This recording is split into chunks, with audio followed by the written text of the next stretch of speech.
Welcome to Perfection IAS 67 prelims paper discussion. Now I am discussing science paper and this is set D, and in set D the question starts from 91 to 120. That means 30 questions is from the science, as PBC has maintained its traditional system like 30 questions from the science, and the questions were easy to moderate level. Some questions are a bit tricky, and let's start discussion. And starting from the question number 91, what type of lens is used in magnifying glass? The answer for this is the convex lens. The answer for this is the convex lens. Simple question है, already हम लोग discuss करते रहते हैं इसके बारे में कि कन्वेक्स लेंस आपका, this is the convex lens जिसका हम लोग बात कर रहे होते हैं कि हम लोग मैग्नीफाइंग ग्लास में यूज कर रहे होते हैं. आप घर में नॉर्मल जो यूज करते हो लाइक लेंस मैग्नीफाइंग के लिए, that is the magnifying glass. Coming to question number 92. Question number 92 है the paramagnetic theory of magnetism applies to. देखिए ये क्वेश्चन एलिमिनेट करके आप इजिली बना सकते हो. जैसे आयरन और निकेल के बारे में आप जानते हो, आयरन एंड निकेल के बारे में, ये किस तरह के हैं? फेरोमैग्नेटिक. ठीक है. अगर हम लोग मरकरी को देखें तो मरकरी हो जाता है डायमैग्नेटिक. क्वेश्चन में पूछ रहा है आपका पैरामैग्नेटिक, तो पैरामैग्नेटिक आंसर क्या हो जाता है? That is platinum. ठीक है. चलिए क्वेश्चन नंबर हम लोग 93 देख लेते हैं. क्वेश्चन नंबर 93 बोल रहा है the nucleus of an atom consist of. Nucleus of an atom consist of. Nucleus में क्या होता है? न्यूट्रॉन, प्रोटॉन, इलेक्ट्रॉन कहां होता है?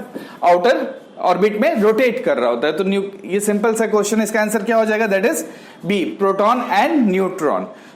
Question number 94. Question number 94 the metallurgical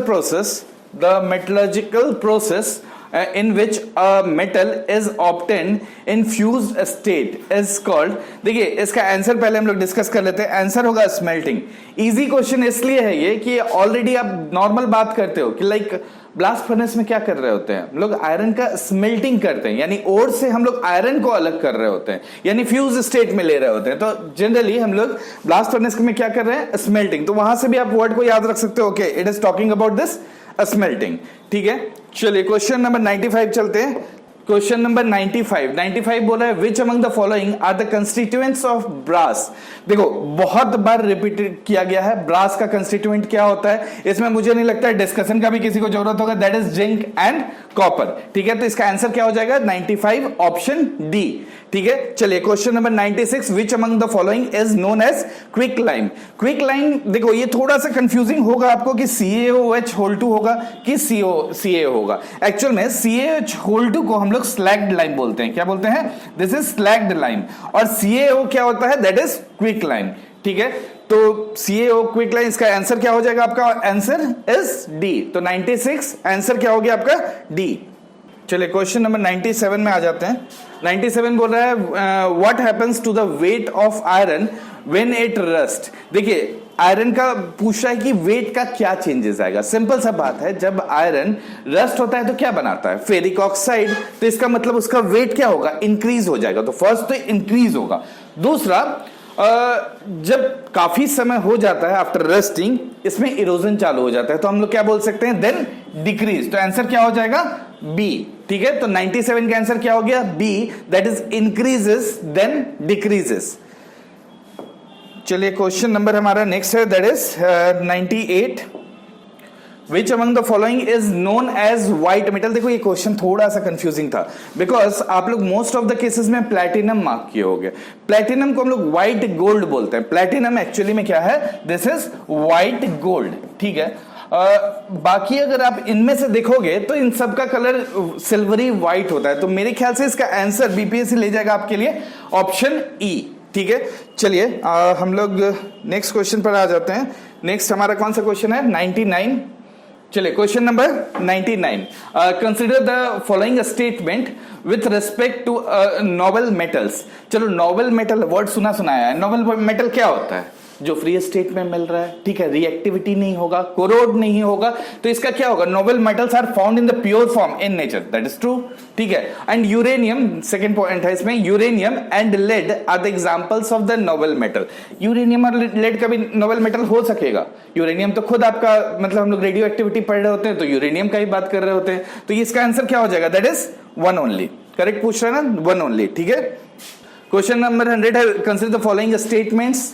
पहला ऑप्शन है addition of salt to pure water increases the boiling point of the water and decreases the freezing point of the water. देखो आप ऐसे भी जानते हो, लाइक वाटर में आप एग बॉयल करते हो, वाटर में सॉल्ट ऐड कर देते हो, क्यों, बॉइलिंग पॉइंट इंक्रीज होगा, एग जल्दी बॉयल हो जाएगा, ठीक है, तो बॉइलिंग पॉइंट आप इंक्रीज कर रहे हो। दूसरा तो ये तो सही हो गया, addition of salt to pure water increases the boiling point of the water.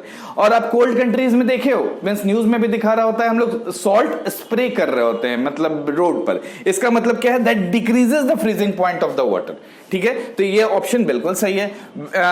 Second option में देख लेते हैं, when methyl alcohol is added to water boiling point of the water, इसका आंसर होगा डिक्रीजेस। ये क्यों होगा, बिकॉज ये सही है, because it makes the OH bonding, इसके साथ OH बॉन्डिंग बना देता है, जिसके कारण ये आपका बॉइलिंग पॉइंट डिक्रीज हो जाता है। तो इसका क्या आंसर होना चाहिए, बोथ 1 and 2, तो 100 का क्या हो गया आंसर सी।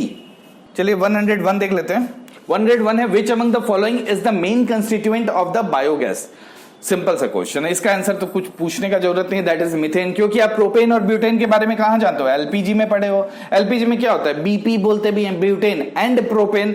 दूसरा हम लोग इसमें मिथेन का देख रहे हैं, तो मिथेन क्या हो जाएगा, बायोगैस। नेचुरल गैस में क्या, मिथेन। सीएनजी में क्या, दैट इज मिथेन। तो इन सब में, बायोगैस में भी मिथेन, ठीक है। क्वेश्चन नंबर 102, देखिए, which among the following would cause the bright red colour due to bursting of crackers. ये क्वेश्चन का आंसर क्या हो जाएगा, दैट इज स्ट्रॉन्टियम। इसका आंसर डायरेक्टली पहले देख लीजिए, आंसर होगा डी, दैट इज स्ट्रॉन्टियम। देखो सोडियम देता है yellow colour, sodium yellow colour, strontium देता है इसमें रेड कलर, जो क्रैकर्स का हम लोग बात कर रहे होते हैं। तो इसका आंसर क्या हो गया, दैट इज 102 का डी। 103 क्वेश्चन क्या है, what are the salt loving plants are called, ठीक है, what are salt loving plants are called. ये सिंपल सा क्वेश्चन है, इसका क्या होगा, हेलोफाइट्स, दैट इज हेलोफाइट्स। इसका आंसर क्या हो जाएगा आपका, हेलोफाइट्स। मेसोफाइट्स हम लोग किसको बोलते हैं, मेसोफाइट्स, जिसको basically average amount of the water चाहिए, दैट इज कॉल्ड मेसोफाइट्स। ग्लाइकोफाइट्स हम लोग बात कर रहे होते हैं, जिसमें मतलब सैलिनिटी का स्ट्रेस कम चाहिए, सैलिनिटी इसको कम चाहिए। ज़ेरोफाइट्स आप जानते हो, डेजर्ट वाला को बोलते हैं, दैट इज हेलो। तो इसका आंसर क्या हो गया आपका, halophytes. Question number 104, fungi are plants that lack, क्या होगा आंसर, इसका हो जाएगा क्लोरोफिल। बिकॉज फंगई को आप डिफरेंशिएट कैसे करते हो प्लांट से, on the basis of the food making. Fungi क्या है, हेटेरोट्रॉप्स आप बात करते हो, बेसिकली डिकम्पोजर्स है, सैप्रोफाइट्स है, सैप्रोबायोन्ट्स है। क्यों, बेसिकली ये फूड बना नहीं सकता है। प्लांट्स अलग कैसे हो रहा है, प्लांट्स बेसिकली फूड बना सकता है, फूड बनाने के लिए उसको क्या चाहिए, दैट इज क्लोरोप्लास्ट। क्लोरोप्लास्ट में क्या है, क्लोरोफिल, ठीक है। तो इसका आंसर क्या हो जाएगा, fungi are the plants that lack in chlorophylls. 105 question बोल रहा है, pollination is best defined as, ठीक है। क्वेश्चन नंबर 105 क्या है, pollination is best defined as.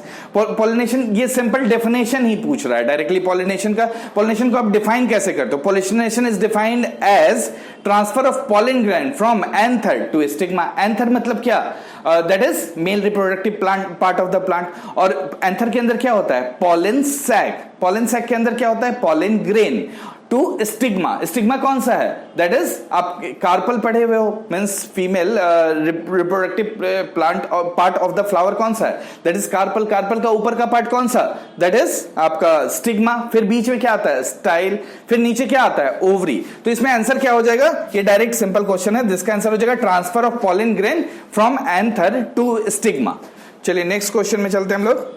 Question number 106, question number 106 बोल रहा है, plants receive there nutrients mainly from.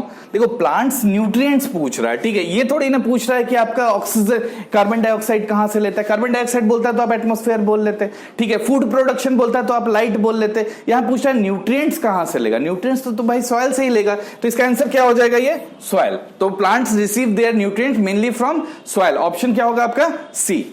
हाँ, क्वेश्चन नंबर 107 देखिए क्या है. This is the like pine, fir, spruce, cedar, larch and cypress. जरूरत ही नहीं है इतना जानने का, आपको बेसिकली आगे का जो स्टेटमेंट दे रहा है उससे ही काम चल जाएगा, सारे का नाम जानने का जरूरत है. यहाँ are the famous timber yielding plant. जब टिम्बर आ गया यानी हम लोग इसका मतलब वुड का बात कर रहे हैं, तो वुड प्रोडक्शन, ठीक है, यानी लंबर इंडस्ट्री का बात कर रहे हैं. timber yielding plant of which several also occurs widely in the hilly regions of India. All these belongs to already पढ़े हुए हम लोग कि नॉन फ्लावरिंग होगा. नॉन फ्लावरिंग होगा तो उसको आप क्या बोलोगे? जिम्नोस्पर्म. क्यों होगा? एसेक्सुअल टाइप का रिप्रोडक्शन. एसेक्सुअल टाइप का रिप्रोडक्शन तो किसका हम लोग बात कर रहे हैं? That is gymnosperm. अच्छा, ये फ्लावर वाला क्या कहलाता है? एंजियोस्पर्म. तो देखो यहां पर ये भी ऑप्शन दिया हुआ है ना, तो ये तो नहीं होने वाला है. एंजियोस्पर्म किसको बोलते हैं? Flowering plants. जो घर में आप फ्लावर देख रहे हो उसमें जो पॉलिनेशन हो रहा है दैट इज एंजियोस्पर्म. तो हम लोग किसका बात कर रहे हैं? जिम्नोस्पर्म. 108 बोल रहा है from the following pairs find the one which is correctly matched. चलो इसको आप लाइन से देख लो, ठीक है. क्वेश्चन नंबर 8 में from which of the following pairs find the one which is correctly match.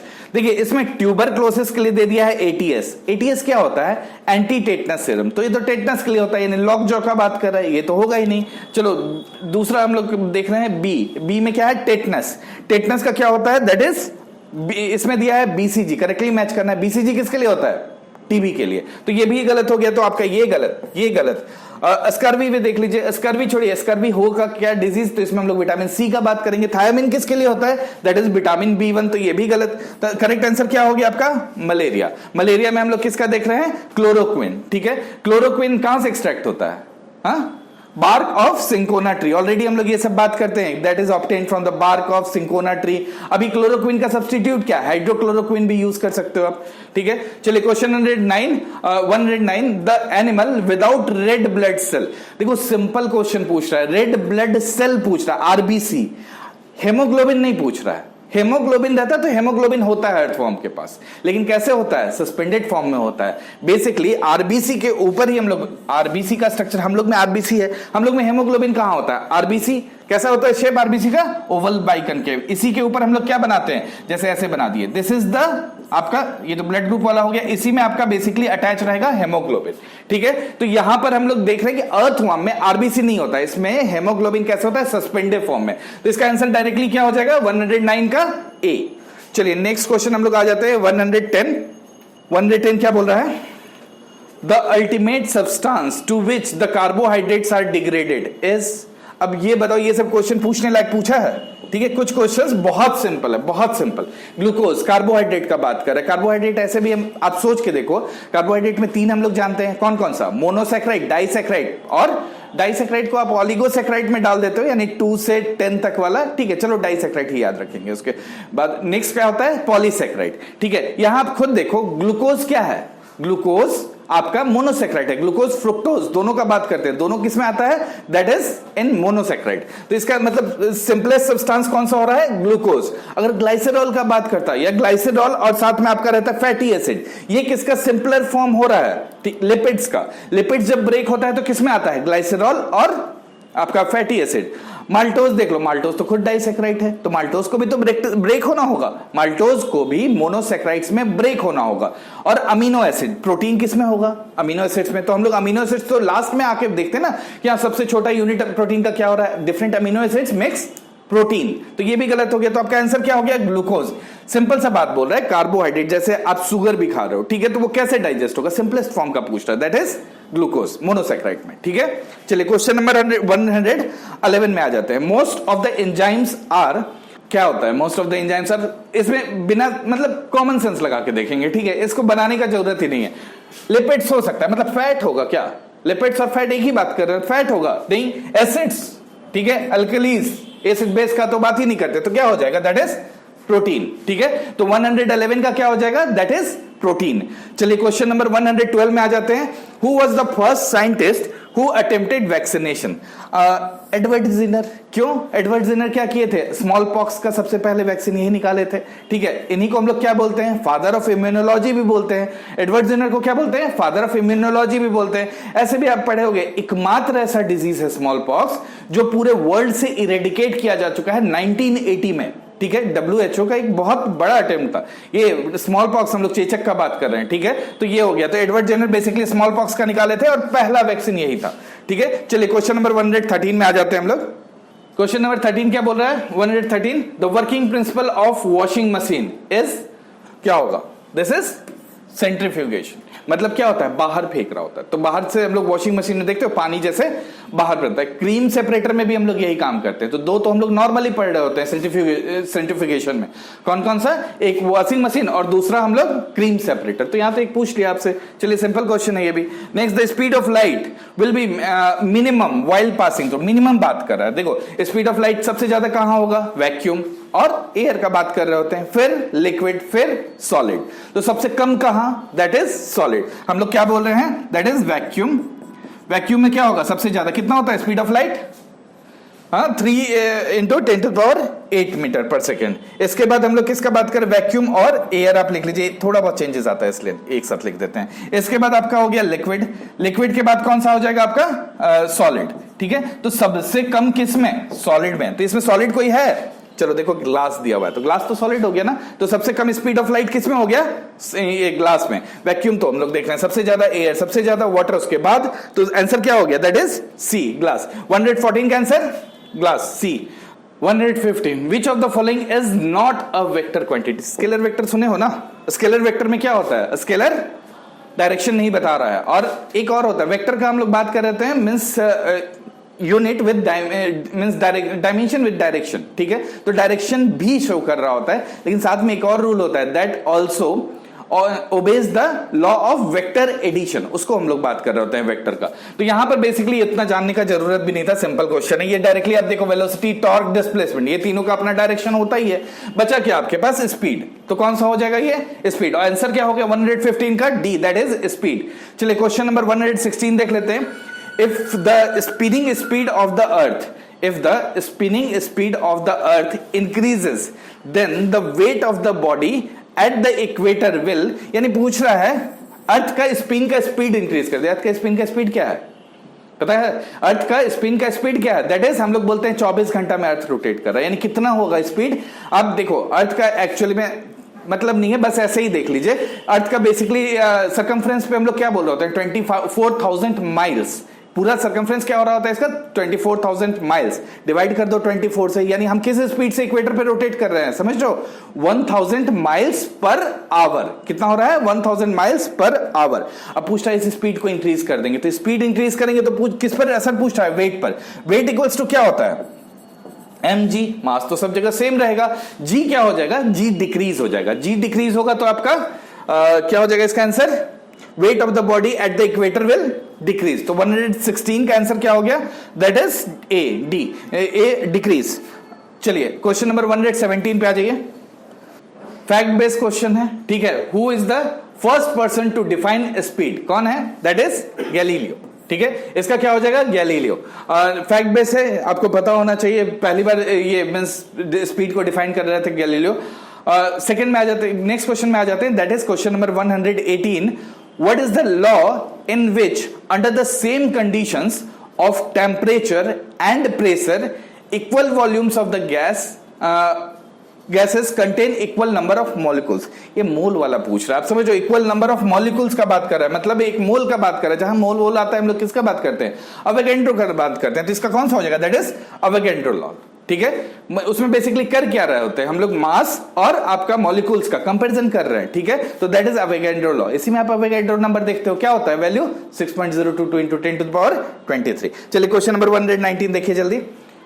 119 तो पहले भी पूछा है, ठीक है, दोबारा रिपीटेड क्वेश्चन है। The theory of relativity is presented by which scientist.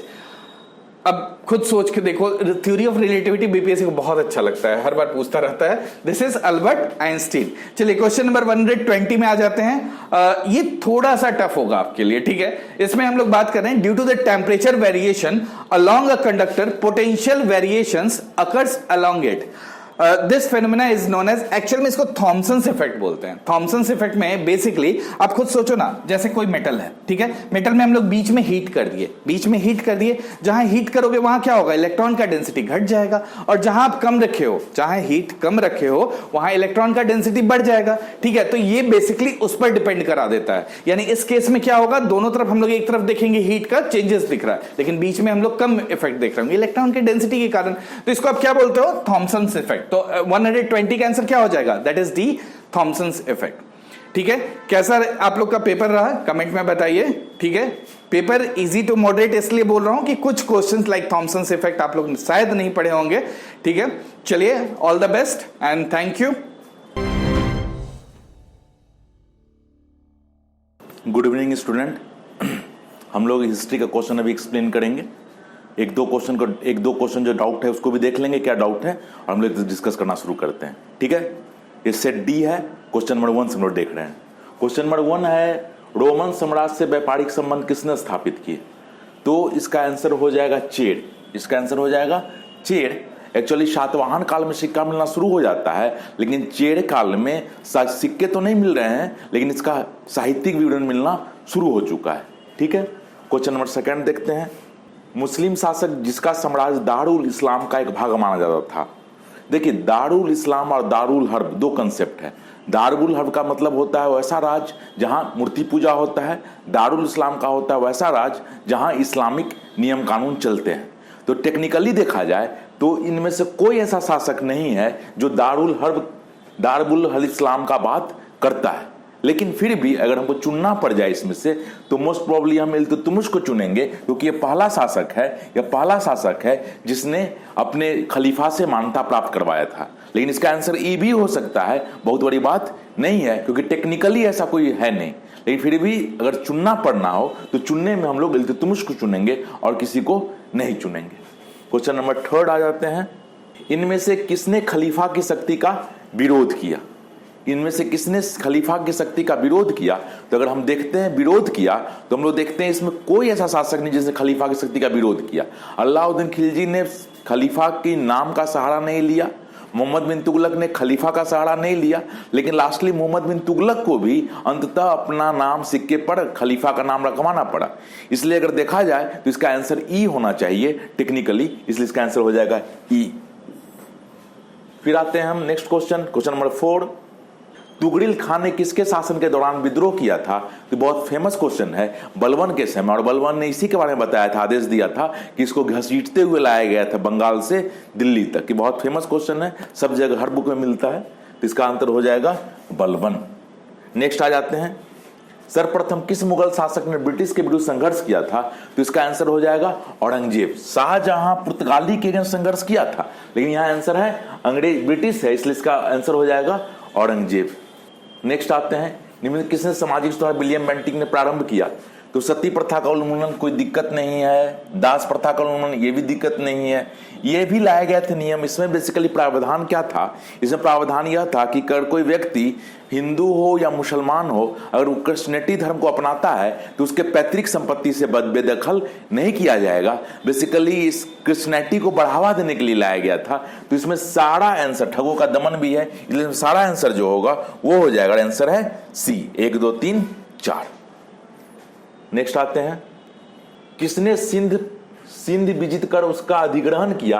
तो इसका है चार्ल्स नेपियर। ये बहुत फेमस स्टेटमेंट है जिसमें चार्ल्स नेपियर बोलता भी है, हमें सिंध पर अधिकार करने का कोई हक नहीं है, फिर भी हम यह कार्य करेंगे। ऑप्शनल हिस्ट्री में एक बार यही स्टेटमेंट को लेकर क्वेश्चन पूछा था, ठीक है। यहां जो नेक्स्ट क्वेश्चन है, भारत में प्रथम जनगणना किस वर्ष की गई थी? तो एक्चुअली देखिए, आंसर सीधा पूछा किस वर्ष की गई थी, या वैलिड है कि नहीं ये तो अलग बात है, इसलिए हम टिक आउट कर लेंगे 1872। हम लोग जानते हैं कि इसको वैलिड नहीं हुआ था, 10 साल के बाद फिर से जो नया जनगणना हुआ था उसको माना गया है, लेकिन सीधा क्वेश्चन पूछ रहा कब किया गया था, इसलिए आंसर 1872 हो जाएगा। नेक्स्ट, सुखदेव, भगत सिंह और राजगुरु किस तारीख को फांसी दी गई थी? तो हमको लगता है इतना फिल्म इंडस्ट्री पर फिल्म भी बन गया है 23 मार्च, और डेट में कहीं कंफ्यूजन नहीं है, 23 मार्च और 1931 ही है, तो इसलिए बस इसका आंसर ये हो जाएगा, इसमें कोई बड़ी बात नहीं है। क्वेश्चन नंबर 10, महात्मा गांधी द्वारा 1940 में प्रारंभ किए व्यक्तिगत सत्याग्रह तीसरे सत्याग्रही कौन थे? थोड़ा सा क्वेश्चन अच्छा किया है। पहला पूछता था पहला कौन थे, तो पहला हम लोग को पता था विनोबा भावे। सेकंड कौन है, तो जवाहरलाल नेहरू है। लेकिन थर्ड पूछा गया है, तो थर्ड का आंसर क्या हो जाएगा? ब्रह्मदत्त। एकदम याद रखिएगा, ब्रह्मदत्त। ये थोड़ा अच्छा क्वेश्चन था इस बार। भारत छोड़ो आंदोलन के दौरान खुफिया रेडियो किसने प्रारंभ किया? तो ये बिपिन चंद्रा का क्वेश्चन है, उषा मेहता। Question D. मगध शासक बिंबिसार का चिकित्सक कौन था? तो बैच में जीवक की कहानी भी सुनाते हैं, जो तक्षशिला गया था, और तक्षशिला जाने के बाद जब वो लौटता है तो मगध दरबार में उसको नौकरी मिलती है। और इसी का इसलिए भी फेमस है कि समकालीन अवंती का शासक चंड प्रद्योत के इलाज के लिए भी जीवक को भेजा गया था। तो साहित्यिक वर्णन इसका दो जगह से मिलता है, बौद्ध टेक्स्ट में भी मिलता है और पुराण में भी मिलता है, इसलिए क्वेश्चन बनता है, यहां से क्वेश्चन पूछ दिया गया। नेक्स्ट आ जाइए, बिहार में तुर्क सत्ता का वास्तविक संस्थापक कौन था? तो देखिए क्वेश्चन है वास्तविक संस्थापक, तो देखा जाए तो आंसर बख्तियार खिलजी भी हो सकता है, और जहां तक दरिया खान नुहाली, तो सब अफगान है। एक्चुअली पूछा गया है तुर्क, पूछा गया है, तो इसलिए सबसे क्लोज आंसर जो होगा बख्तियार खिलजी ही होगा, क्योंकि बाकी जो देख रहे हैं अधिकांश अफगान को देख रहे हैं हम लोग। ठीक है, आइए नेक्स्ट क्वेश्चन आ जाइए। बिहार के प्रथम भारतीय गवर्नर कौन थे? ये एकदम रटा हुआ है, एसपी सिन्हा, सत्येंद्र प्रसाद प्रसन्न सिन्हा, एसपी सिन्हा। संताल विद्रोह के नेता कौन है? सिद्धू और कानू। ये सब रिपीटेड क्वेश्चन है, हर साल ऐसे ही आता है। एक क्वेश्चन नंबर 16, बिहार का चौड़ी विद्रोह किस वर्ष हुआ था? बिद्रोह का चौड़ी विद्रोह कब हुआ था? तो ये जनरली देखने को हमको नहीं मिला है कहीं भी, कई जगह सोर्स को ढूंढने का ही प्रयास किए, नहीं मिला है, इसलिए इसको हम स्टार बना के छोड़ दिए। आयोग क्या देता है आंसर, इस पर देखते हैं, क्योंकि ऑथेंटिक सोर्स में कहीं भी इसको ऑथेंटिकली कहीं नहीं मिल रहा है हमको, इसलिए इसको हम स्टार बना के छोड़ दिए हैं। नेक्स्ट क्वेश्चन, किस वर्ष उड़ीसा को बिहार से पृथक किया गया? तो क्या 1936। ये रिपीटेड क्वेश्चन है, हर साल पूछता है, इसलिए बहुत बड़ा बात नहीं है। और एंशिएंट हिस्ट्री से हमेशा एक क्वेश्चन पूछता है, प्रथम बौद्ध सभा कहां हुई थी? तो राजगिरी, इसमें कोई डिस्कस का जरूरत नहीं है। अब जाइए नेक्स्ट क्वेश्चन है, किस गुप्त शासक ने बड़े भाई की हत्या कर सत्ता पर अधिकार किया? तो देखिए समुद्रगुप्त के बाद रामगुप्त का चर्चा आता है, पहले क्या था, तो केवल इसका साहित्यिक विवरण मिलता था, लेकिन इस बीच में क्या है, इसके सिक्के के भी साक्ष्य, रामगुप्त के सिक्के के साक्ष्य मिलने लगे हैं। इसलिए बोला जाता है चंद्रगुप्त द्वितीय से पहले रामगुप्त का शासन था, और इसने शकों को हराया, और इसकी रामगुप्त की पत्नी से विवाह भी करता है, इसलिए इसका आंसर हो जाएगा चंद्रगुप्त द्वितीय। और जो हमेशा हम बोलते हैं 600 से 1200 के इतिहास में जो भी पूछेगा बड़ा फैक्ट पूछेगा और संस्थापक पूछ के निकल जाएगा, तो इसका आंसर क्या है? पुष्यभूति। वर्धमान का संस्थापक कौन था? पुष्यभूति। कभी भी इससे अंदर से पूछने की जरूरत है ही नहीं, हमेशा इतना ही पूछ के निकलता है, क्योंकि 600 से 1200 के इतिहास में एक क्वेश्चन का संभावना होता है, वो क्वेश्चन क्या होता है? एकदम फैक्ट ही रहेगा कहीं से। आ जाइए, ये मॉडर्न का क्वेश्चन है, और बेसिकली 99% क्वेश्चन क्या है? रिपीटेड है, क्वेश्चन रिपीटेड है। इसको देख लेते। पहला क्वेश्चन, बारदौली सत्याग्रह सफल नेतृत्व किसने किया था? तो सरदार वल्लभ भाई पटेल। ये पेटेंट क्वेश्चन है, हर साल पूछता है। कैबिनेट मिशन का सदस्य नहीं है, तो कैबिनेट मिशन में देखेंगे लॉरेंस भी थे, क्रिप्स भी थे, अलेक्जेंडर भी थे, केवल मैकडोनाल्ड को आंसर, इसका आंसर क्या हो जाएगा? मैकडोनाल्ड हो जाएगा, आंसर ए हो जाएगा। प्रसिद्ध गांधी रिविन पैक्ट कब हुआ था? तो 1931। ये फेमस स्टेटमेंट है, इसमें कोई दिक्कत नहीं होनी चाहिए। पहला भारतीय राष्ट्रीय कांग्रेस ने किस वर्ष में पूर्ण स्वाधीनता का प्रस्ताव पारित किया था? तो एकदम रटा हुआ होना चाहिए, 1929 लाहौर सेशन। ये कई बार ये क्वेश्चन पूछा जा चुका है। सुभाष चंद्र बोस ने निकोबार शहीद द्वीप को, ये करंट अफेयर का भी क्वेश्चन हो गया है। फरवरी 1924 में आग लगने की इस घटना से चौड़ा किस राज्य में स्थित है? घुमा के हर बार क्वेश्चन पूछता है, आंसर है उत्तर प्रदेश। ये सब ऐसा क्वेश्चन है जो हर साल पूछता है। खुदीराम बोस ने किस स्थान पर किंग्स फोर्ट का प्रयास किया? तो मुजफ्फरपुर एलएस कॉलेज के पास जगह है, वहां पर किया गया था। आजाद दस्ता बिहार में किस आंदोलन सक्रिय हुआ था? तो भारत छोड़ो आंदोलन के समय किया गया था। 1946 में गठित अंतरिम सरकार मंत्रिमंडल में श्रम विभाग किसे सौंपा गया था? एक्चुअली ये हिस्ट्री का भी क्वेश्चन है, पॉलिटी का भी क्वेश्चन है, बड़ा पेटेंट है। इनका नाम है जगजीवन राम 1942 में किस त्योहार के अवसर पर जयप्रकाश नारायण हजारीबाग जेल से निकले थे? वो दिवाली की रात थी। दिवाली की रात में बोला जाता है कूद के दीवार को फाड़ के निकले थे, तो दिवाली इसका आंसर हो जाएगा। इसका आंसर है दिसंबर 1946। पेटेंट क्वेश्चन है, हमेशा पूछता है। सीमांत गांधी के नाम से कौन जाने जाते हैं?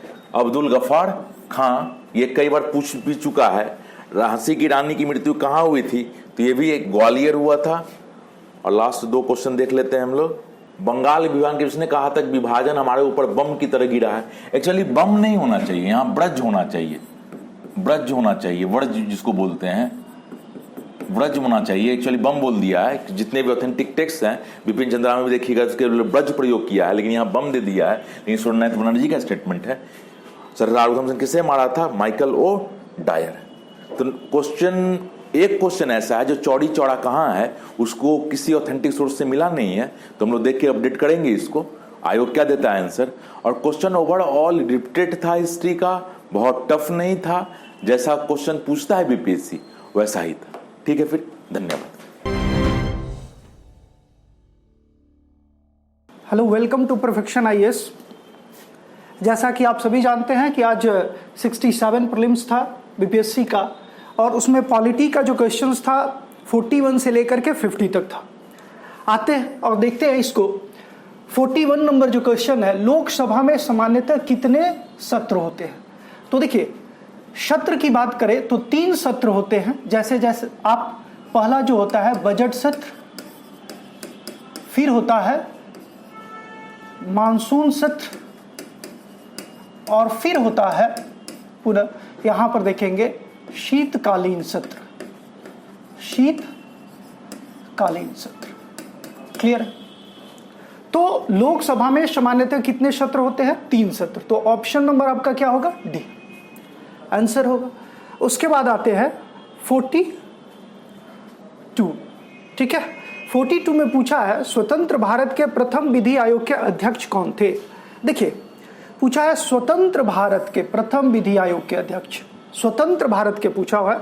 तो यहां पर क्या होगा आपका? श्री MC शेतलवाड़, सी ऑप्शन होगा। लेकिन वही जो है अगर आपको पूछ देता 1833 तो इसमें हो जाता मैकाले हो जाता।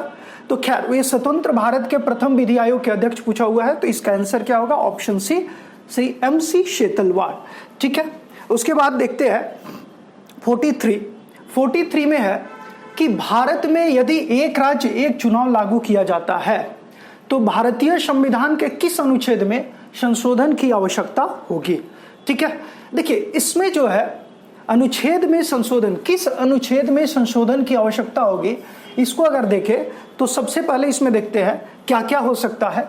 देखिए, इसमें अनुच्छेद जो है 83 होगा, 85 होगा, 172 होगा, 174 होगा, 356 होगा। तो ऐसे अगर देखें तो इसका ऑप्शंस देखिए 172 भी है, यहां पर क्या दिया हुआ है 356 भी दिया हुआ है, और क्या है 83 भी है। तो ऑप्शंस आपका क्या होगा? D option, sorry option number क्या है? ई सही होगा। क्लियर है? फिर देखते हैं किस राज्य में पंचायत व्यवस्था नहीं है। क्या बोला है? पंचायत व्यवस्था नहीं है। तो देखेंगे कि पंचायत, अगर देखें पंचायत व्यवस्था तो 3 राज्य, एक मिजोरम है, दूसरा मेघालय है, और तीसरा जो नंबर है वो क्या है? नागालैंड है 3rd नंबर पर।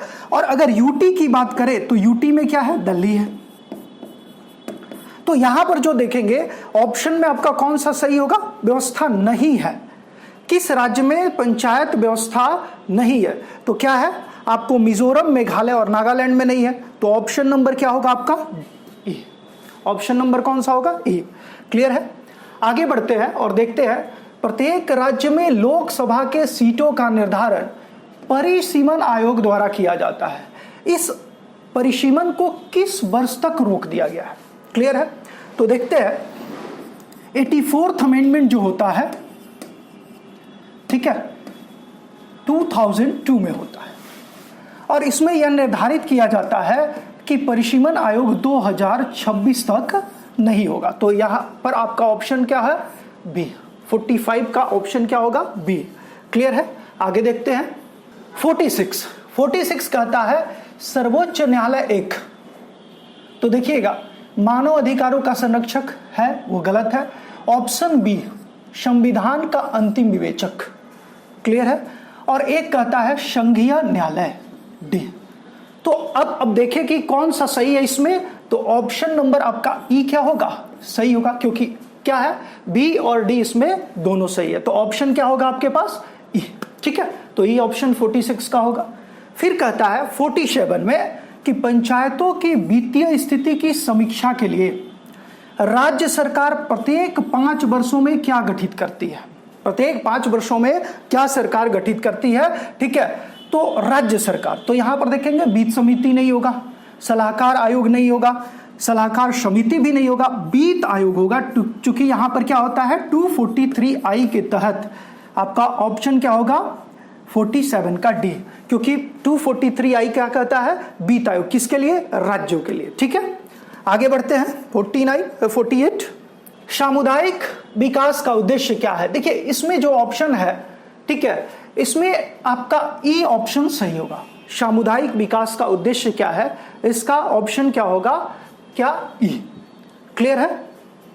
उसके बाद देखते हैं 2022 में भारत के 16वें उपराष्ट्रपति चुनाव के लिए निर्वाचक मंडल में कितने सदस्य हैं। निर्वाचक मंडल में कितने सदस्य हैं, तो देखेंगे लोकसभा में 543, राज्यसभा में 245, तो ऐड किए तो कितना हो गया 748, ठीक है, सॉरी 788। तो आपका आंसर क्या होगा, ए देखिए 49 का कौन सा ऑप्शन, ए ऑप्शन क्या है 788, मतलब 788।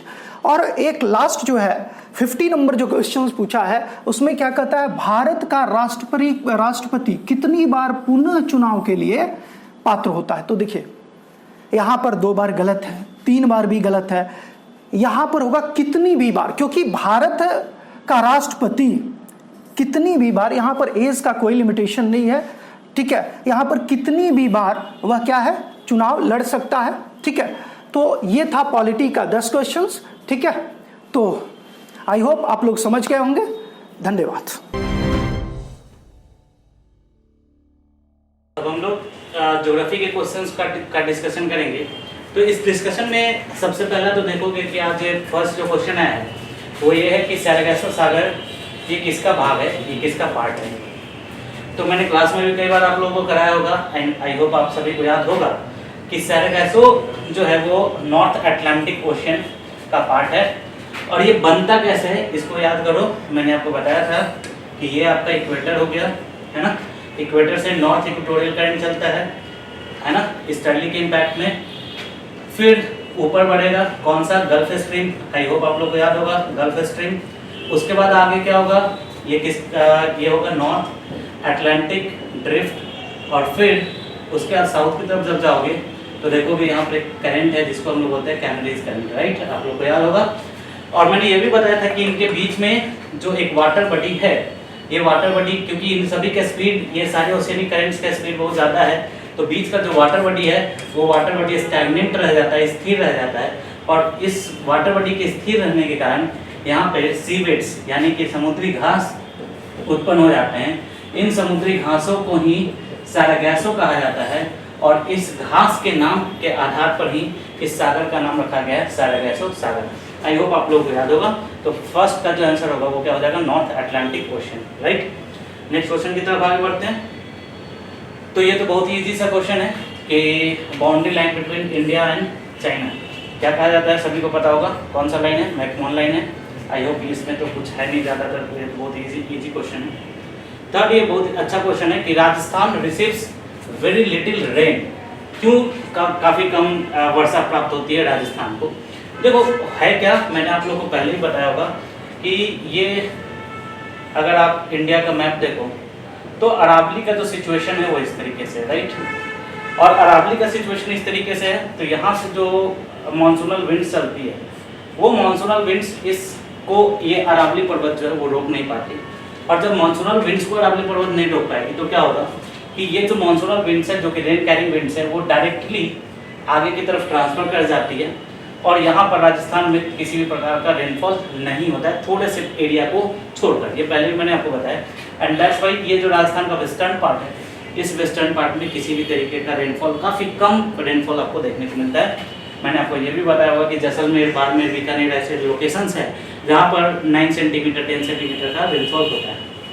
अब इस क्वेश्चन के ऊपर आते हैं, तो इसका रीज़न क्या है कि जो विंड चल रहा है वो उनको कोई बैरियर नहीं मिला। वाई? बिकॉज एक तो इस बैरियर का मतलब क्या है, सो समझ लो आप लोग कि बैरियर का मतलब क्या है। पहला तो कि यहाँ पर एक माउंटेन है, जिस माउंटेन का नाम है अरावली, और अरावली का जो सिचुएशन है, ध्यान से सुनना मैं क्या बोल रहा हूँ, अरावली का जो लोकेशन है वो उसी डायरेक्शन में है जिस डायरेक्शन में मानसूनल विंड्स आती है। अगर अरावली का लोकेशन ऐसा नहीं होता, अगर अरावली का लोकेशन इस तरीके से होता तो वो ज़्यादा विंड्स को रोकता और हो सकता था कि यहाँ पर बारिश ज़्यादा होता। बट अरावली बिल्कुल पैरेलल लोकेशन में है, जिस लोकेशन में क्या है मानसूनल विंड्स है, तो यहाँ पर क्या नहीं होगा, किसी भी तरीके का रेनफॉल का प्रोबेबिलिटी जो होगा वो कम होगा।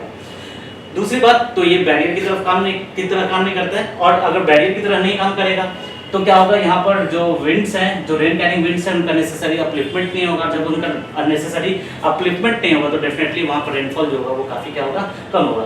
तो इसलिए अगर आप देखोगे तो इसका जो आंसर होगा वो क्या हो जाएगा, इसका आंसर हो जाएगा सी, कि the winds do not come across any barriers to cause the necessary uplift of to cool the air. ठीक है, यहाँ पर एक बात और ध्यान रखना कि अरावली का हाइट भी कम होने के कारण, क्योंकि आपको पता है कि ये काफ़ी ओल्ड माउंटेन है।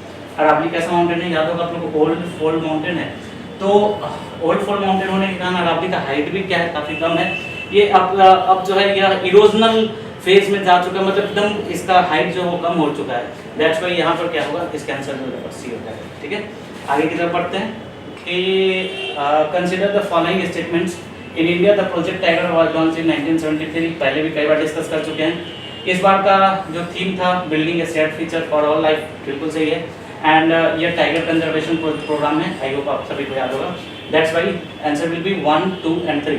तो इसका आंसर क्या हो जाएगा, सी हो जाएगा, 1, 2 एंड 3। आपको पता होगा 1973 में टाइगर, एक समय ऐसा हो गया था कि टाइगर की जो संख्या थी हमारे देश में काफ़ी कम हो गई थी, राइट, आप लोगों को याद होगा। बट रिसेंटली हमने जो कंजर्वेशन प्रोग्राम्स चलाए हैं, इन कंजर्वेशन प्रोग्राम्स के कारण टाइगर का जो नंबर है वो बढ़ रहा है, लगातार बढ़ रहा है, और आज जो है वो काफ़ी संख्या में हमारे देश में टाइगर है। अभी टाइगर सेंसस आते रहता है, तो आगे के एग्जाम्स के लिए भी आप लोग टाइगर सेंसस जो है उसको याद रखेंगे, आपके लिए काफ़ी इंपॉर्टेंट होगा। राइट, नेक्स्ट क्वेश्चन इज करेवाज। एंड आई होप मैंने क्लास में कितनी बार आप लोगों को बताया होगा करेवाज के बारे में। तो करेवाज क्या है, एक ग्लेशियल डिपोजिशन झेलम रिवर के पास पाया जाता है, ग्लेशियल डिपोजिशन है।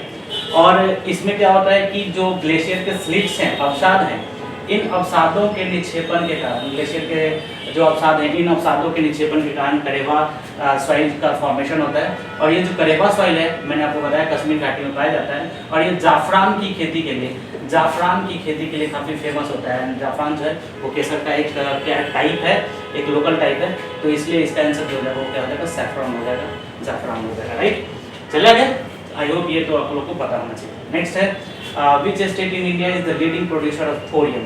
राइट, तो थोरियम के बारे में पहले समझते हैं, इसके क्वेश्चन के आंसर को जानते हैं, और फिर इसके कुछ कॉन्सेप्ट को समझते हैं। देखो, पहले सबसे पहली बात तो क्या है कि यह मिलता कहाँ पे है, तो केरला के मालाबार तट पे मिलता है, केरल के मालाबार तट के पास मिलता है। दूसरी बात कि ये कैसे बना, यहाँ पर कैसे इतना सारा जाफरान का परसेंटेज आ गया, कैसे जाफरान इतना आया, इस बात को समझने का कोशिश करो। ध्यान से सुनना आप लोग। यहाँ पर क्या है, मैंने आपको पहले ही बताया होगा कि यहाँ पर क्या होता है कि जो समुद्री लहरें होती हैं, इन समुद्री लहरों के किनारे, ध्यान से सुनना, समुद्री लहरों के किनारे जब कोई चट्टान होता है और उस चट्टान के अंदर अगर खनिज होता है, तो क्या होता है, समुद्री लहरों के द्वारा इस खनिज के अंदर लगातार इरोजन किया जाता है। ठीक है, लगातार अपरदन किया जाता है, और अपरदन के बाद वो जो खनिज चट्टान होते हैं वो क्या हो जाते हैं, जमा हो जाते हैं वो तटों के किनारे पर। सेम यही सिचुएशन जो है वो किसके साथ हुआ है, वो हुआ है थोरियम के साथ। तो थोरियम इंडिया में बहुत ज़्यादा, इनफैक्ट केरला में one of the largest deposition है, और इसलिए कहा जाता है कि फ्यूचर जो है वो इंडिया का है, क्योंकि थोरियम और यूरेनियम अगर है तो आप न्यूक्लियर एनर्जी के अंदर भी काफ़ी ज़्यादा क्या कर सकते हो, इन्वेस्ट कर सकते हो, काफ़ी ज़्यादा आप उसमें अपने कंट्री के लिए कुछ कर सकते हो। ठीक है, तो थोरियम आपको मालाबार तट में केरला में पाया जाता है। ठीक है, बढ़े आगे। कोई भी डाउट, कोई भी क्वेश्चन होगा तो प्लीज़ आप लोग बताना। Newspaper industry. Right, newspaper industry काफ़ी इजी सा क्वेश्चन है। नेपाल नगर कई बार हमने पढ़ा है न्यूज़पेपर इंडस्ट्री जो है वो किस चीज़ के लिए फेमस है, कहाँ पे है, तो नेपा नगर में है। Where was the first coal mine in India mine, ठीक है। तो ये भी आप लोग जानते होंगे, सबसे पहला जो कोल माइनिंग है वो कहाँ पे किया गया, रानीगंज में किया गया, वेस्ट बंगाल के अंदर है। मैंने लिखाया भी होगा आपके नोट्स में, आई होप। अब मैंने जितना भी क्वेश्चंस है आप देखना अपने नोट्स में जाकर, अगर एक भी क्वेश्चन अभी तक ऐसा नहीं आया होगा जो नोट्स में नहीं होगा, क्लास में डिस्कस नहीं किया गया होगा, ठीक है। आप देखना इन सभी के बारे में। अब तो सेंसस है, तो सेंसस वाले क्वेश्चंस को तो आप लोग खुद से कर सकते हो, इसका आंसर व्हील होगा, आप इसको चेक कर लें, ठीक है। आगे बढ़ते हैं, मैं एक बार इसको चेक कर लेता हूँ, इसका जो आंसर है वो व्हील होगा, ठीक है। आगे बढ़ते हैं कि टोटल जोग्राफिकल एरिया बिहार का क्या है, तो 94,163। ये भी फैक्चुअल क्वेश्चन है, इसमें तो कुछ है नहीं, सिंपल से क्वेश्चन हैं ये सारे क्वेश्चन, तो बहुत ही सिंपल हैं। बिहार का सोप, तो ये तो सभी को पता होता है, कोसी रिवर कहा जाता है, बिकॉज कि ये क्या है, कई धाराओं में आती है भारत में, बिहार में, और धाराएं कई सारी, स्ट्रीम्स कई सारी होती हैं, और धाराएं जो होती हैं वो अपने साथ अवसाद को भी लेकर आती है, दैट्स वाई इसको क्या कहा जाता है, सौरभ बिहार कहा जाता है। तो ये बहुत, ये सारे क्वेश्चन काफ़ी सिंपल है, आई होप कि आप लोगों ने कई बार बनाया होगा। एक आध क्वेश्चन थे थोड़ा सा कॉन्सेप्चुअल थे, बट ज़्यादातर क्वेश्चन जो है वो काफ़ी सिंपल है। नेक्स्ट क्वेश्चन, तिलहर जो है वाटरफॉल, वो कहाँ पे है, तो ये भी डिस्कस किया हुआ हमने कि ये कहाँ पे है, जम्मू डिस्ट्रिक्ट के अंदर है, एंड इट इज़ बहुत ही आसान सा क्वेश्चन है, ये सारा फैक्चुअल क्वेश्चन है। Asia largest fresh water oxbow lake, fresh water oxbow lake, oxbow lake मैंने आपको बताया गोकुल झील जिसको बोलते हैं हिंदी में, ठीक है। और ये जो गोकुल झील है, ये गोकुल ऑक्सबो लेक जो है वो कौन सा लेक से इन बिहार में कौन सा है, तो ये कांवड़ लेक है, आपको पता होगा, है ना, बेगूसराय के अंदर, ठीक है, कांवड़ लेक। और ये बूढ़ी गंडक नदी से इसका फॉर्मेशन हुआ है। और मैंने पहले भी आपको बताया था कि यहाँ पर बर्ड बैंडिंग स्टेशन है, कई बार डिस्कस करा है मैंने क्लास में, तो आपको याद होगा मुझे जहाँ तक लगता है, ठीक है। यहाँ पर काफ़ी साइंटिफिक रिसर्च सेंटर्स वगैरह भी खोले गए, तो ये और ये एशिया का largest fresh water oxbow lake है, तो ये आपको पता होना चाहिए, पहले भी हमने इसको डिस्कस करा हुआ, ठीक है। आगे बढ़ते हैं, कुछ और चीज़ों को देखते हैं, कुछ और क्वेश्चन हैं। लार्जेस्ट गोल्ड रिजर्व, राइट, पढ़ा होगा आप लोगों ने क्या, 44% टोटल इंडिया का गोल्ड रिजर्व का 44% मिला है, कहाँ पे, जम्मू डिस्ट्रिक्ट के अंदर, है ना। और अभी इसमें से कमर्शियल माइनिंग स्टार्ट नहीं हुए, बट टिल देन अभी ये रिजर्व के रूप में मिला है, और एक बहुत बड़ा एसेट के रूप में है बिहार के लिए, बहुत बड़े एसेट के रूप में, एंड आई होप कि ये भी हमने कई बार डिस्कस किया हुआ है, तो आज करते हैं। नेक्स्ट है सिल्क सिटी, तो भागलपुर, ये तो कई बार ही आपने पढ़ा होगा, सिल्क सिटी जो है वो भागलपुर में रेशम के लिए फेमस है काफ़ी ज़्यादा। तो सारे फैक्चुअल क्वेश्चंस हैं, मतलब बहुत ही इजी क्वेश्चंस, फैक्चुअल क्वेश्चंस हैं, तो आपको करना चाहिए इन सारे क्वेश्चंस को। ये मतलब ज्योग्राफी के जो क्वेश्चंस हैं ये असेट हैं इस बार के, मतलब काफ़ी इजी क्वेश्चंस हैं, आप काफ़ी अच्छे तरीके से इसको कर सकते हैं। फीमेल लिटरेसी रेट हर बार आता है सेंसस से क्वेश्चन, कई बार हम लोगों ने डिस्कस करा है कि फीमेल लिटरेसी रेट क्या है बिहार का, ठीक है। तो आपको याद होगा 51.50% जो है वो फीमेल का लिटरेसी रेट है ना। तो ये सारे फैक्चुअल क्वेश्चंस हैं, आपको पता होना चाहिए। कॉन्सेप्चुअल एक दो क्वेश्चन अभी मुझे आगे दिख रहे हैं, तो मैं उसके ऊपर डिस्कस करूँगा कि heavy body of solar system, तो यहाँ पर सन जो होगा वो सबसे हेवी बॉडी होगा, है ना। नेक्स्ट है which elements are abundant in the formation of interior layer, सबसे अंतिम लेयर कौन सा है, कोर, पता होगा, है ना। और ये किस किस चीज़ से बना हुआ, निकेल और फेरस से, तो इसका आंसर देख लो कहाँ पे है, निकेल एंड फेरस, ठीक है। इसका आंसर हो जाएगा निकेल एंड फेरस, बहुत ही सिंपल क्वेश्चन है। नेक्स्ट है, अच्छा ये थोड़ा सा अच्छा क्वेश्चन था, postulated the concept of geographical cycle of erosion, ठीक है। मैंने पहले भी आपको बताया था कि डेविस ने, मैंने क्लास में बोला हुआ है, ऑल्दो ये ऑप्शनल का चीज़ है, लेकिन फिर भी मैंने क्लास में आप लोगों को बोलता हूँ कि डेविस और पेन की जो थ्योरी है वो ज्योग्राफिकल साइकिल ऑफ इरोजन से रिलेटेड है। मैंने आपको ये भी बताया था कि लैंडफॉर्म या any landscape is the function of structure, process and time, बताया था, याद होगा आप लोगों को कि any landform is the function of, any landscape is the function of structure, process and time. And definitely आपको पता होगा कि इसका जो दिया था मतलब ज्योग्राफिकल साइकिल ऑफ इरोजन जो दिया था वो डब्ल्यू डेविस ने दिया था, फिर पेंट ने इससे रिलेटेड थ्योरीज दी थी, फिर किंग ने दिया था, बट उतना डिटेल नहीं जाना आपको बस सिंपली ये याद रखना है कि ये जो थ्योरी है वो थ्योरी दिया गया है किसके द्वारा, डब्ल्यू.एम. डेविस के द्वारा। अगर आप देखेंगे ना तो एक चीज़ काफ़ी दिख रहा है मुझे लास्ट 2 और 3 ईयर्स से, लास्ट पेपर से भी, कि एक ऐसे क्वेश्चन वो डायरेक्टली पूछ रहे हैं कि किसने दिया था। तो देखो 4-5 तो है ही लिस्ट में।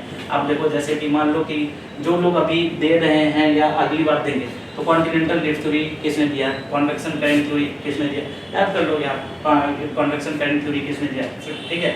फिर प्लेट टेक्टोनिक थ्योरी किसने दिया, सी फ्लोर स्प्रेडिंग थ्योरी, 7-8 तो थ्योरी ही है, सी फ्लोर स्प्रेडिंग थ्योरी, ठीक है, किसने दिया। उसके बाद आपने ये देख लिया कि ये जो ज्योग्राफिकल साइकिल का थ्योरी किसने दिया। फिर आप देख लो अगर क्लाइमेटोलॉजी में जाओगे तो कोपेंस जो क्लाइमेट क्लासिफिकेशन का है, क्लाइमेट क्लासिफिकेशन का, तो क्लाइमेट क्लासिफिकेशन का थ्योरी मैंने आपको बताया हुआ है कि किसने दिया है, ठीक है, कोपेंस का थ्योरी है, याद होगा आप लोगों को, ठीक है, कोपेंस थ्योरी, राइट। उसके बाद थॉर्नवेट थ्योरी है, ठीक है, थॉर्नवेट थ्योरी, ट्राइवॉर्था थ्योरी। तो नाम याद कर लो, पूरा समझने का जरूरत नहीं है। एक क्वेश्चन मैं देख रहा हूँ लास्ट ईयर से कि पूछ रहा है कि किसने दिया था, तो बस 4-5 तो थ्योरी है ना, आप उन थ्योरीज का नाम बस कि उसको किसने दिया था मैं आप लोगों को क्लास में बताता ही रहता हूँ। तो आई होप कि आपको उसमें दिक्कत नहीं आया, अगर फिर भी दिक्कत आया हो तो ऐसा आगे के लिए आप कर लेना, ठीक है। नेक्स्ट है ये तो क्लास नोट्स में भी लिखा होगा आप लोगों को, रोअरिंग 40s, जिक्ता साठा है ना, गरजता चालीसा, है ना, याद होगा सभी को। मैंने आपको बताया भी था कि क्या था कि जो सदर्न हेमिस्फीयर है, याद करो सब लोग, सदर्न हेमिस्फीयर है, सदर्न हेमिस्फीयर में क्या है, लैंड का जो पोर्शन है वो क्या है, काफ़ी कम है, याद है ना, लैंड का पोर्शन जो है वो क्या है, काफ़ी कम है। और जब लैंड का पोर्शन कम है तो क्या होगा कि यहाँ पर जैसे ही विंड चलेगा 40 डिग्री लैटिट्यूड के पास से जैसे ही विंड चलेगा तो उसमें क्या नहीं होगा, डिफरेंशियल हीटिंग नहीं होगी। डिफरेंशियल हीटिंग का मतलब क्या है, वहाँ पर अगर लैंड आता है तो क्या होता है, लैंड का जो गर्म होने का जो दर होता है वो तीव्रता से गर्म होता है, तीव्रता से ठंडा होता है। लेकिन वहीं पर अगर हम लोग देखें वाटर का तो वो देर से गर्म होता है, देर से ठंडा होता है, जिसको हम लोग डिफरेंशियल हीटिंग बोलते हैं। तो जब डिफरेंशियल हीटिंग नहीं होगी, राइट, डिफरेंशियल हीटिंग नहीं होगी तो वहाँ पर उसके स्पीड में किसी तरीके का ब्रेक नहीं लगेगा, और जब स्पीड में किसी तरीके का ब्रेक नहीं लगेगा तो जो विंड का स्पीड होगा वो क्या हो जाएगा, काफ़ी ज़्यादा होगा। तो वेस्टर्लीज में यू विल फाइंड कि 40 डिग्री, 50 डिग्री, 60 डिग्री के पास आपको गरजता चालीसा, प्रचंड 50, चीखता 60, ठीक है, ये सारे आपको जो रोअरिंग 40s, फ्यूरियस 50 है, सिंकलिंग 60s, ये सारे विंड्स जो हैं आपको देखने को मिलेंगे, राइट। तो कौन से हेमिस्फीयर में हो गया, मैंने पहली बात बताई कि कौन से हेमिस्फीयर में, सदर्न हेमिस्फीयर में आपको इस तरीके का विंड जो है वो देखने को मिलेगा, ठीक है। तो आई होप आप लोगों ने एंजॉय किया होगा, ये काफ़ी स्मॉल सा सेशन है। एंड आपने देखा होगा क्लासेस के अंदर हमने मैक्सिमम चीज़ों को क्लासेस के अंदर हमने क्या किया है, डील किया है। एंड आप लोगों ने भी पढ़ा, ऐसा नहीं मैं बोल रहा हूँ कि आप लोगों ने नहीं पढ़ा, लेकिन हम सभी ने इन सभी चीज़ों को डील किया हुआ है और आप सभी लोग इसके फैमिलियर होंगे। एंड इसी तरीके से आप लोग आगे पढ़ते जाएं और आई होप कि आप सभी का पेपर अच्छा गया हो एंड आप लोग सफल हो। मेंस की क्लासेस, मेंस में भी बहुत सारी चीज़ें आप लोगों ने किया हुआ है, तो मेंस के आगे जो भी प्रोग्राम्स हैं उन प्रोग्राम्स के अंदर हम लोग आपस में मिलते हैं, क्योंकि अभी जो ये तो बस एक गेट पास था, ये तो बस एक शुरुआत है, क्योंकि मेन जो चीज़ है वो क्या है, आपका सबसे जो मेन इंपॉर्टेंट चीज़ है वो क्या है कि आप मेंस को पास करें और फाइनली आपका लिस्ट में ना हो, सबसे मेन चीज़ तो ये है, ठीक है। तो मैं आप लोगों को यही सजेस्ट करूंगा कि अभी जिनका भी ठीक ठाक नंबर आ रहा है 100, क्योंकि देखो कट ऑफ ऐसा तो नहीं है कि बहुत ज़्यादा वेरी होने वाला है, क्योंकि क्वेश्चंस का जो पैटर्न है वो भी more and less last year के जैसे ही हैं। आप अगर पाओगे तो क्वेश्चंस ट्रिकी हैं, बहुत टफ नहीं है लेकिन ट्रिकी बहुत ज़्यादा है, ठीक है। तो क्वेश्चंस के पैटर्न जब लास्ट ईयर के जैसे ही हैं तो डेफिनेटली जो आंसर जो कट ऑफ होगा वो भी लास्ट ईयर के जैसा ही होगा। मेरे जितने भी स्टूडेंट्स का कॉल वगैरह आया है उसके अकॉर्डिंग मैं देख पा रहा हूँ कि 100-102 का जो कट ऑफ का जो रेंज है वो मुझे ठीक लग रहा है। ऐसे और ज़्यादा हम लोग प्रिडिक्ट करके कल आप लोगों को बता पाएंगे, आप लोगों से साझा कर पाएंगे कि क्या कट ऑफ जाएगा। जान सकता है जाएगा, कोई प्रिडिक्ट नहीं कर सकता, बट क्या कट ऑफ जा सकता है वो हम लोग कल प्रिडिक्ट करेंगे। एंड प्रिडिक्शन के बाद फिर हम लोग आपके साथ डिस्कस करेंगे कि क्या क्या और आगे की आपकी रणनीति होनी चाहिए। बट इन बिटवीन जिसका भी आपको लग रहा है कि आपका पेपर अच्छा गया, आपने अच्छा प्रयास किया है, आपने अच्छे तरीके से पढ़ाई करी है, आपने अच्छे तरीके से पेपर दिया है विद फुल एनर्जी, तो आप डेफिनेटली मेंस के प्रिपरेशन के लिए लग जाइए, क्योंकि इस बार जिस तरीके से एक टारगेटेड मोड में बीपीएससी वर्क कर रही है, जिस तरीके से बीपीएससी लगातार time to time on time कभी नहीं हुआ था कि मतलब इन बिटवीन आपको फेस्टिवल एंड कि फ्राइडे को पेपर हो, ठीक है, जिस संडे को ही पेपर होता था, बट इन्होंने लिया करके दिखाया है। और डेफिनेटली आगे जो उन्होंने डेट दिया है मेंस का, तो मेंस का जो डेट है उस समय तक वो ले लेंगे। तो जिन्होंने अगर पहले से नहीं प्रैक्टिस करके रखा है, जिन्होंने पहले से प्रयास नहीं किया है, जिन्होंने पहले से नहीं लिखा है, उनको ज़्यादा डिफ़िकल्टीज होने वाली है। तो आप लोग बिल्कुल भी समय नहीं बर्बाद करते हुए, एकदम समय नहीं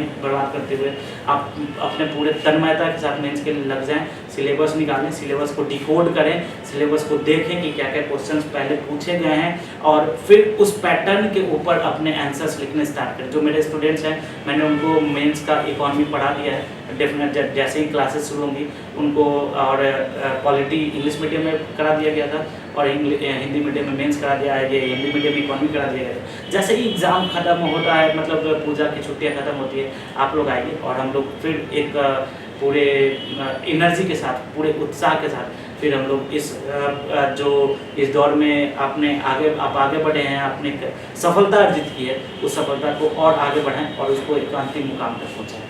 और भी सर का है क्या डिस्कशन हुई?